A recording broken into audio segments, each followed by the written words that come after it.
লামিসা তো একটা সাধারণ নাগরিক, তার কোথায় সে বিচার পাবে? ওসমান হাদিবের বিচার হয় নাই, জিয়াউর রহমানের বিচার হয় নাই, খালেদা জিয়াকে এত বছর বন্দী করে রাখছে ওইটার বিচার হয় নাই। স্বরাষ্ট্রমন্ত্রী পদত্যাগ করা উচিত। যথোপযুক্ত দৃষ্টান্তমূলক শাস্তি অন্যরা পাইতো, আজকে লামিসার এ পর্যন্ত আমাদের কেস আসতো না। কোনো মানুষ যদি সুস্থ মস্তিষ্ক থাকে সে দর্শন করে না। সমাজে অসুস্থ সমাজ আমাদের হয়ে গিয়েছে, বিকৃত মস্তিষ্ক, এবং যেভাবে হলো তার লাশটা হলো তারা সাইজ করলো, এটা কোনো সুস্থ মস্তিষ্ক মানুষ এটা করতে পারে না। এবং এটার সাথে তাদের দেখা গেছে ফ্যামিলির পাশের ফ্ল্যাটের মানুষও হলো জড়িত। এটা হলো আমাদের নৈতিকতার শিক্ষা থেকে শুরু করে যদি এটা আমরা ডেভেলপ করতে পারি, শক্তিশালী বিচার হয়, তাহলে এটা হবে। যেমন দর্শনের যে বিচারটা, এটা নিয়েও কনক্রিট পজিশনে সরকার এখনো আসে না। আমরা প্রপোজাল করেছিলাম যে 90 দিনের মধ্যে এটা দ্রুত গতিতে বিচার প্রক্রিয়া নিয়ে যেতে হবে, সরকার কিন্তু সেটা করে নাই।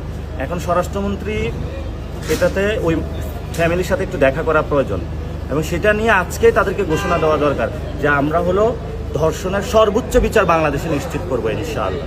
বিচার হয় না তো বাংলাদেশে, ওসমান হাদিবের বিচার হয় নাই, জিয়াউর রহমানের বিচার হয় নাই, খালেদা জিয়াকে এত বছর বন্দী করে রাখছে ওইটার বিচার হয় নাই। লামিসা তো একটা সাধারণ নাগরিক, তার কোথায় সে বিচার পাবে?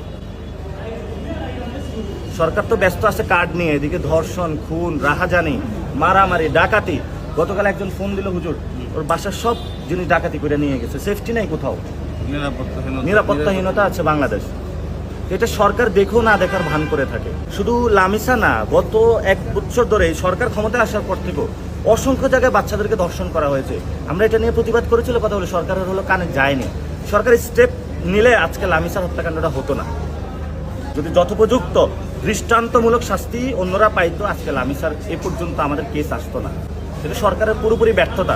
স্বরাষ্ট্রমন্ত্রী পদত্যাগ করা উচিত। সালাউদ্দিন সাহেব, মাননীয় স্বরাষ্ট্র যিনি মন্ত্রী আছেন, উনি রাষ্ট্রের নাগরিকদের নিরাপত্তা দিতে ব্যর্থ, সীমান্তে নিরাপত্তা দিতে ব্যর্থ, জনগণের যে অধিকার আছে সেটা প্রোভাইড করতে ব্যর্থ। সেই জন্য হলো তার চাঁদাবাজ যারা আছে, সন্ত্রাসী দখলদার, এদেরকে ধরতে ব্যর্থ। এই জন্য ওনার হলো পদত্যাগ করা উচিত।